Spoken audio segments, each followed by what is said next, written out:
Does that look good? Looks great, Jesse. Thanks so much.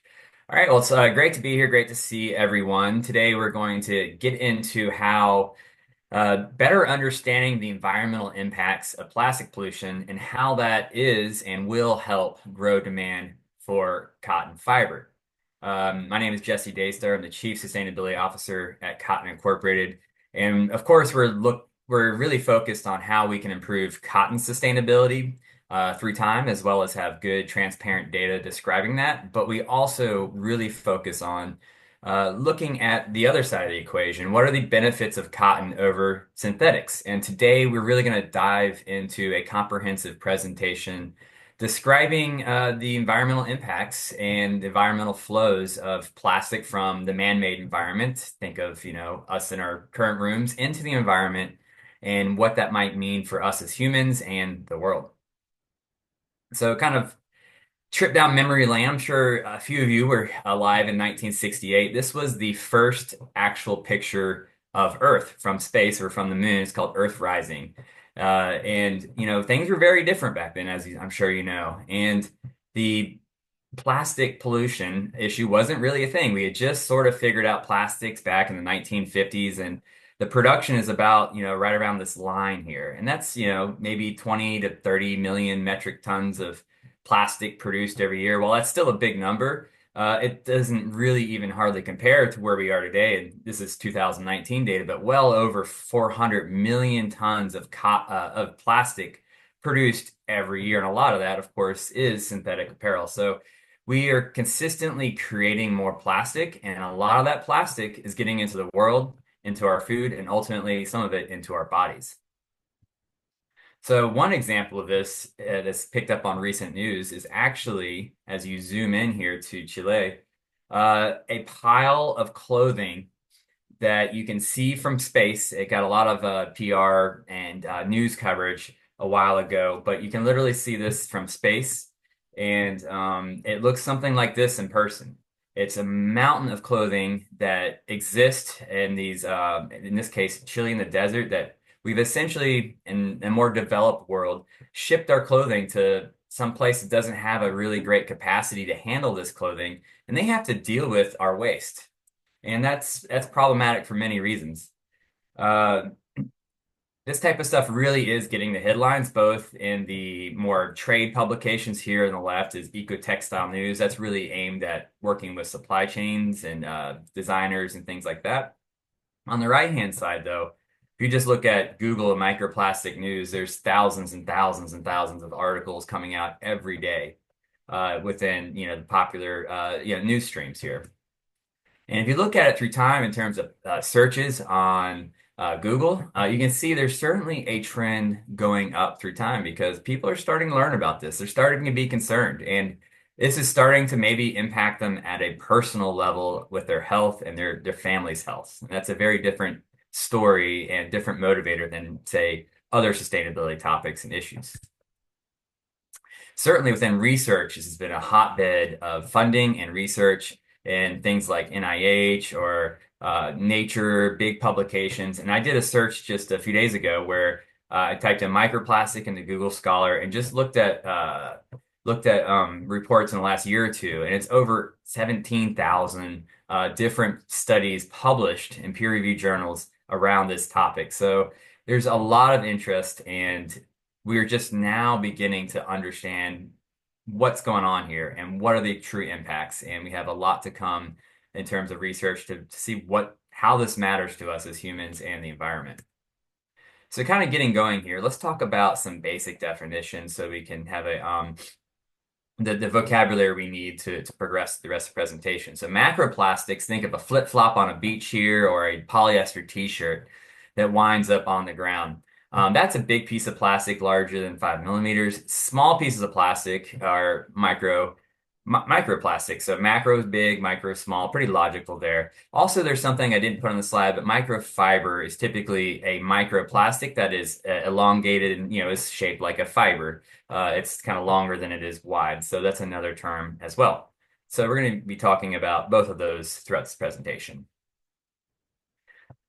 So some real popular educational influencer type people have been really picking up on the impacts of both macro and micro plastics. One podcast on YouTube and other platforms by Andrew Huberman, Dr. Andrew Huberman, he has over 6 million subscribers on YouTube and over 7 million followers on LinkedIn, I think, and other platforms and Instagram.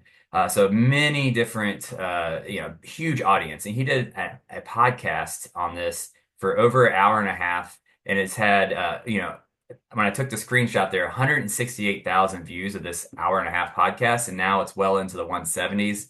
So this is really getting picked up and amplified to not just the supply chain, but more to general consumers and people who are just interested in science and just being healthy. So this is not a niche topic or, something that only a few people are becoming aware about. This is really becoming more mainstream and for good reason.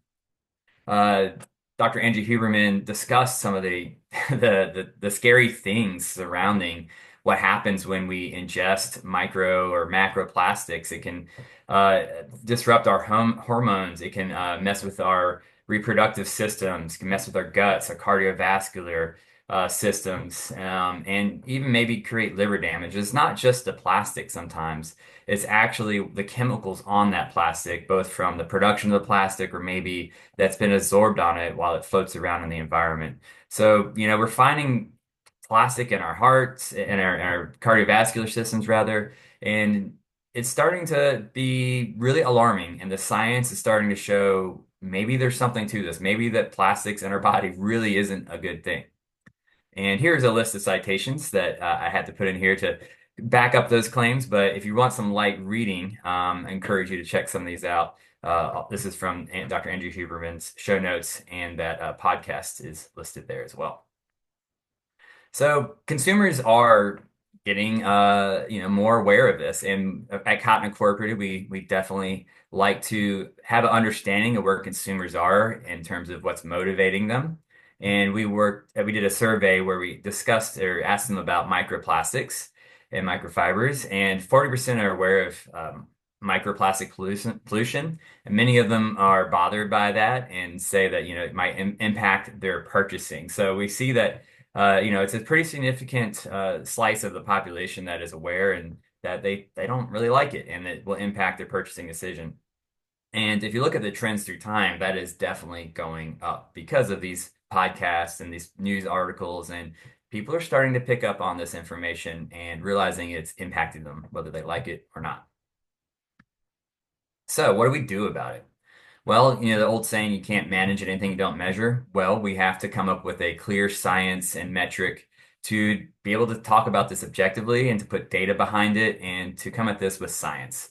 And that's what we did, working with Qantas and 35 other organizations to come up with a way in which we can measure the amount of plastic that gets into the environment. And we call that plastic leakage, which is defined as the plastic leaving the technosphere and accumulating in the environment. Or to say a little bit differently, think of a bottle of water. If you have it in your home, you're drinking it, and then you put it in recycling, and the recycling goes and gets processed and turned into another bottle. That's a managed system. But if you throw that bottle onto the ground and it winds up in the creek and goes to a pond and then maybe interacts with wildlife, that's an unmanaged system. So when the plastic gets from a managed system into an unmanaged system, that is defined more or less as plastic leakage.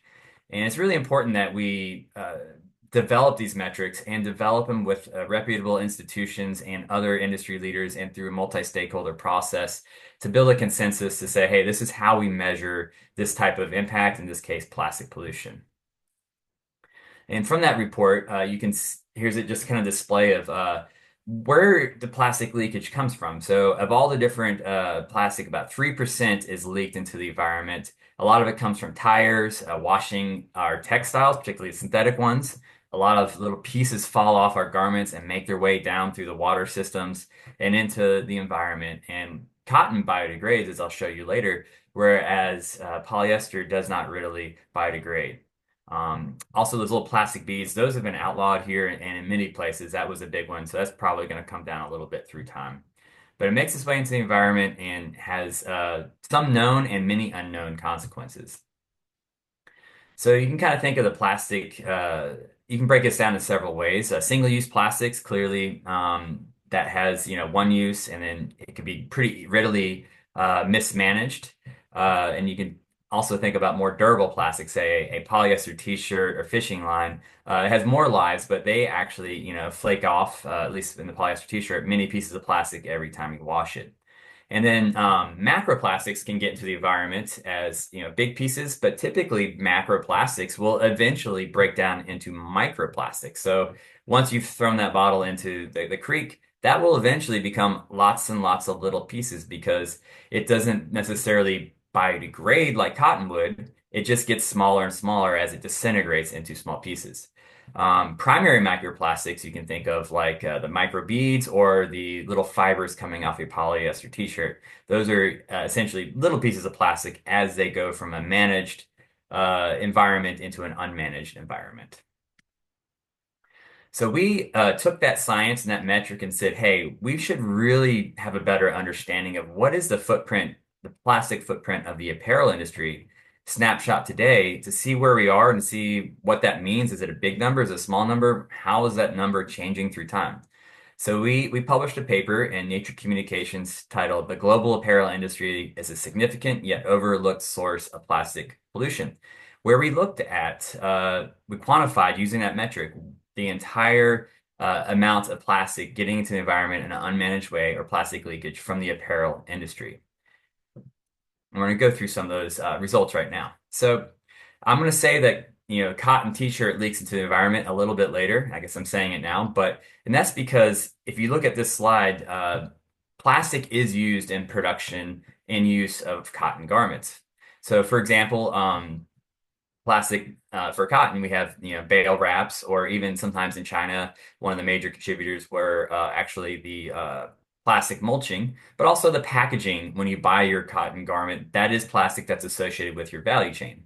So that's kind of where cotton uses plastic in terms of its total life cycle, but polyester uses it in, well, polyester is plastic, so it's a different situation. So you have the pellet production of the polyester. You also have the when you create the textile manufacturing, you have some shedding there. Of course, you still have packaging, but the biggest thing is that at the end of life, when you're done with your garment, the garment is itself plastic, and if it winds up on the ground, creates a bigger leakage than say cotton, because if cotton winds up on the ground, it's biodegradable, it is not plastic and not plastic leakage.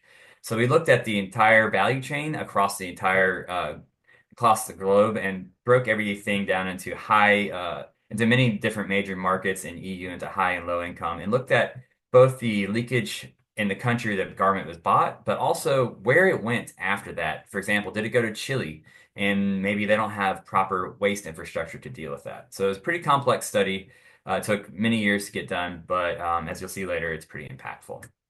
So what did we find? Well, turns out we have some cool units here but starting out, we had that the apparel industry contributes about 14% of the global plastic leakage, and it comes from the apparel industry, so quite significant. And what that kind of correlates to is 820 times the mass of the Eiffel Tower, 23 times the mass of the Empire State Building, or 9 times the weight of the Golden Gate Bridge every year. So those are fun units just to kind of put this in context. It's a massive number. 8.3 million metric tons every year of plastic are getting to the environment as a result of the apparel industry. But it's primarily driven 7.4 million metric tons every year from synthetic garments, as you can see on the right-hand side of your screen. Where cotton value chain does contribute some, however, it's primarily driven by packaging. So, certainly we need to be more conscious of our packaging decisions, but it's not the cotton garments itself leaking into the environment, as I mentioned. Another thing that we pointed out in this study, I think there is a lot of concerns surrounding microplastics, and we should be concerned, but macroplastics is just now becoming to be a more thought about impact, and we're starting to better understand that. And it turns out that by weight, 98% of the plastic getting to the environment from the apparel industry is actually coming from big pieces of plastic. And largely that is the polyester and synthetic garment itself. And like I said earlier, that big piece of plastic will become a smaller piece of plastic through time. So while certainly washing and drying our synthetic garments is an issue as it releases microfibers, but macroplastics will become little pieces of plastic down the road, probably contributing far more than the washing and drying. So we need to be aware of both and be conscious of both and create strategies for both to improve through time. And on the right-hand side of the screen, you can see that where the hotspots or where the contributors really occur within both of the two different systems. So the synthetic apparel value chain, it's the end of life in the primary and secondary markets, meaning say I buy a shirt here in the United States and a polyester shirt, which I wouldn't do. But if I did, I would, say if I put it on the ground and didn't put it into the trash, that would be a plastic leakage. Or if I donated it to, say, a Goodwill and they shipped it to another country where it wound up on the ground and not in a properly managed landfill, that would be plastic leakage in a secondary market. But as you can see on the left-hand side here, the actual product packaging is probably the 90+% of cotton's value chain's emissions, and then a little bit from the other plastic used to actually make the garment and the cotton fiber. So there is great geographical differences in terms of where these emissions occur. And as I mentioned earlier, a lot of it does occur in the first country of purchasing, but then much of it occurs actually when we ship the garments to, say, Central America from the United States, or more Europe when you ship it down. As you can see, as arrows go to Africa. It's sort of putting a waste problem on a country that maybe doesn't have the capacity to deal with it. In one sense, maybe the clothing is getting a second life, but as fast fashion occurs and our garments become less durable, a lot of times maybe it's not as valuable as it used to be, and that we're shipping them, frankly, waste, and we expect some other country and people without the ability to handle it to deal with the trash. So yeah, that secondary shipment of used clothing turns out to be a rather large problem in terms of this plastic leakage issue. So summarizing a few things here of this study, again, 14% of all plastic leakage is associated with the apparel industry. The synthetic garments release or leak 10 plus times the amount of plastic than cotton. It could be even up to 21 times higher than the cotton value chain. And again, the leakage is more likely to occur in countries where used clothing is sent essentially for the secondary market. And on a weight basis, the macroplastics, the big pieces of plastic, dominate as opposed to micro. Though microplastics are important and macroplastics will become microplastics. And some key conclusions from this study was, if you design and create clothing with cotton and other biodegradable fibers, you're avoiding the use of plastic and thus thereby going to reduce the plastic leakage. Also, if you look at durability, as I mentioned earlier, that's key to this. Potentially recycling and having good waste infrastructure in the first and second country destinations. Proper waste management is really key to this, as well as reuse. But that being said, plastic is an important metric, but other metrics are important too, such as climate change or water or soil depletion and things like that. So we have to look at plastic in context of the whole, and when we make our sourcing decisions and purchasing decisions, balance that out and what's a priority. So this study, as I mentioned, it's a pretty big study, and we're really seeing a lot of traction here. It ranks among the top 3% of all current journals, over 300,000, and a top 11% within Nature Communications. So if you want to help us out, you can take a screenshot of that QR code and access it a few more times and bump the popularity of this one. But it is a really neat study, and a lot of cool graphics are in there. We also have broken this down into a more graphical display, as I kind of showed you in the slides earlier, and I can tell you more about where to access that information a little bit later. So that study was just one of many that we've funded through time that have gained traction. Here's just an example of our research surrounding biodegradability of microfibers. We started back for microfibers working with NC State in 2019 and published a paper in 2019 looking at the release of microfibers. And then in 2020, we looked at how they biodegrade in different environments.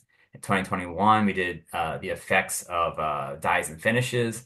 And we also in 2024 looked at how cotton biodegrades to common toilet paper because turns out whenever you flush toilet paper, it's actually cellulose microfibers, pretty similar to cotton microfibers. And we do that, every day. And cellulose biodegrades. We've proven that, and we continue to show that through time. And we also continue to have data supporting that polyester does not biodegrade very well.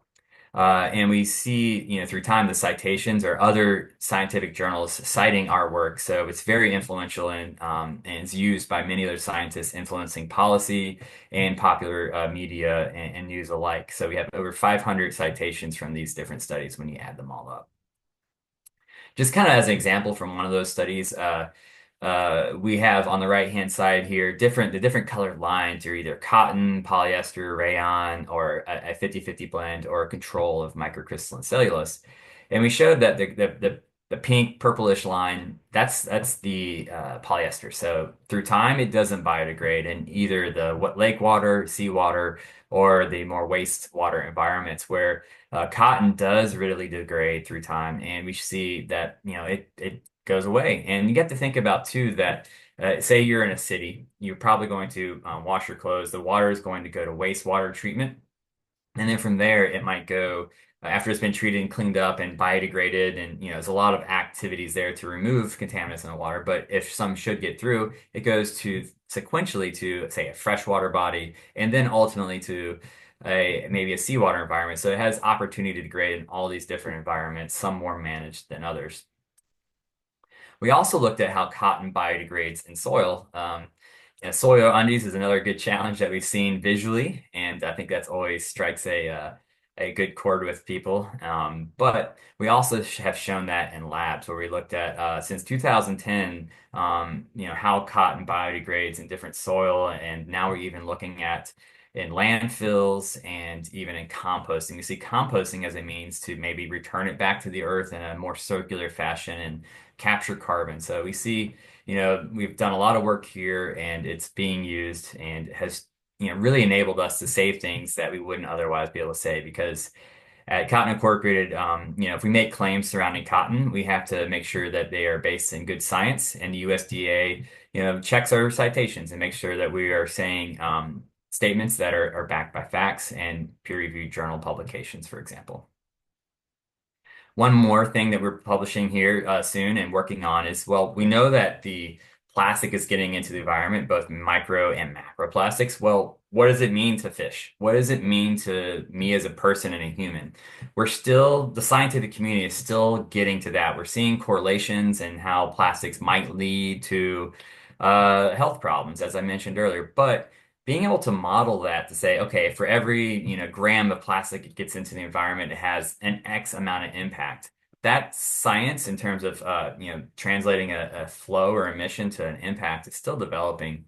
And we've been funding this along with many other entities under the Marilka acronym here. A group of folks, really well-known researchers from Canada, are working on this, and we're getting better data to describe the impacts of these emissions, and that'll be considered along with water, energy, greenhouse gas emissions, and things like that. But right now, polyester and plastics kind of get a free lunch in terms of when you think about comparing sustainability. It's not even there. The plastic impacts are not something that is yet described in the common life cycle assessment metrics and sustainability assessments. So we're working to change that, both getting the data to show, well, how much gets into the environment, but now we're also with this work showing, well, what does it mean to the environment? What does it mean to human health? And that's a really critical piece of all of this. So I've shown you, a lot of data that might suggest that, plastic leakage, that plastic from our clothing getting to the environment could cause a lot of problems, and that cotton biodegrades. However, groups such as the Microfiber Consortium are getting data surrounding shedding of fibers, and both cotton and polyester do shed into the environment. Our work and many others' work have shown that cotton biodegrades, but some folks are indicating, such as this organization, that maybe that there's not enough data to support that cotton biodegrades, and that maybe we need to just look at uh, really focusing on reducing the fiber shedding. I don't agree with that, but that is a conversation. So that in some sense that is a threat because cotton does shed just as well. So we are really trying to figure out, how to bring the science to, squash that thought, or at least broaden that out to have a better context with good science to make these decisions. And also just to make sure that we're communicating with the right audiences to make sure that people know about our research that says cotton biodegrades, that supports this and shows that even when you dye and finish cotton, it does still biodegrade. So it's certainly some challenges out there that we are working with too. One way we are working to overcome that particular challenge is, well, there was some question, does cotton biodegrade in various environments? Well, we funded a project with Dr. Martin Hubie from NC State, where we have got a 65-page literature review. It's massive, where we look through all the different literature out there describes biodegradation and kind of summarize that and synthesize that information into a one-stop, master literature review of cellulose, which is cotton biodegradation, alongside other types of cellulose. So this should be a pretty good way to retort, does cotton biodegrade? Really answer that question. And overwhelmingly, the data within the literature and that is summarized in this report says yes. And if you kind of look at it, like cotton in our research, it actually biodegrades faster than wood pulp and toilet paper. So, we have a lot of good information here, and now publishing this type of information will get it out and be highly cited. But we don't only work within the scientific community. At Cotton Incorporated, we have great marketing divisions, and we work very closely with each of them. Here is an example of cottonworks.com, which its audience is the supply chain. And it's a great resource, and we actually have a really good video describing the plastic leakage study. That if I had 4 extra minutes, we could show and watch together. But if you take a QR code right there, you can go to cottonworks.com and see that. But we really do work with the global supply chain marketing division to make sure that designers, sustainability decision makers, and people at these companies purchasing cotton know about the sustainability of cotton and know about the impacts of plastic pollution. We have to, always improve cotton, but also make sure that they know what are the impacts of the other side. Cotton Today is another resource that is a little less oriented towards the supply chain, more to the person who's like, what are the impacts of microplastic pollution? Just Googling, or an interested sustainability audience, maybe some sustainability people as well. So sort of a medium level knowledge. And you can go to QR code there and find the study that we showed graphics from earlier, and we really worked through that website to get the information out to a broader audience beyond just the supply chain. And we have topics, fighting misinformation, talking about, cotton and water, or all the biodegradability, or even how cotton can store carbon for periods of time. So we have videos, fact sheets, great resources. If you ever, need to answer a question around sustainability in cotton, I would encourage you to start here. Um, oop. And we also working with consumer marketing and corporate communications, run LinkedIn campaigns. LinkedIn is certainly a important audience of decision makers and sustainability professionals. And we we ran a LinkedIn campaign around the plastic pollution study, the plastic leakage study, and we got over 220,000 impressions, over 3,000 clicks, which is a pretty good click-through rate of 1.39%. So we're really driving people, delivering this information, getting it in front of them, and then hopefully getting those folks to go to our web pages to learn more about cotton sustainability and the impacts of, say, plastic pollution, for example.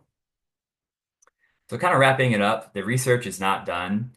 We now, as I mentioned, we're starting to get information about, how much plastic is getting into the environment. So now we need to say, well, what does it mean? And one area that we're going to be looking at is, well, when the plastic gets these unmanaged landfills, a lot of times it's burned. And burning plastic probably doesn't have the same impact as burning cotton.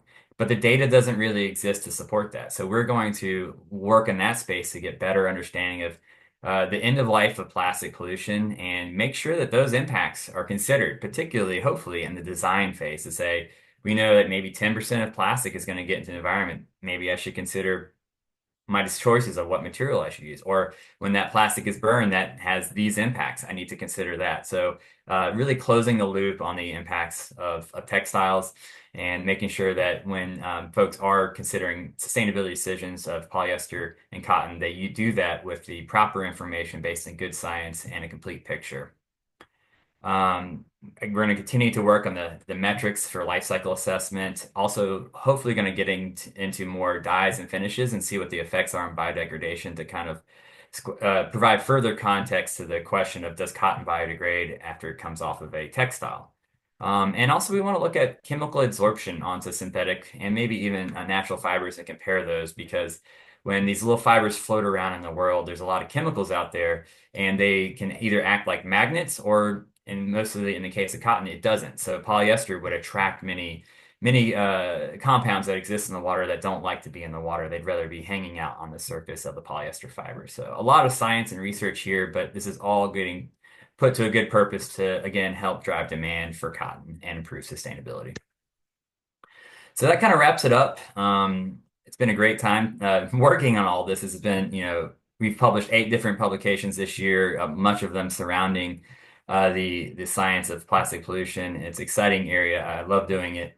And if you'd like to follow on LinkedIn, that's another opportunity. You can learn a little bit more about what we're doing at Cotton Incorporated and how we're influencing the industry. So with that, I thank you for your time and attention.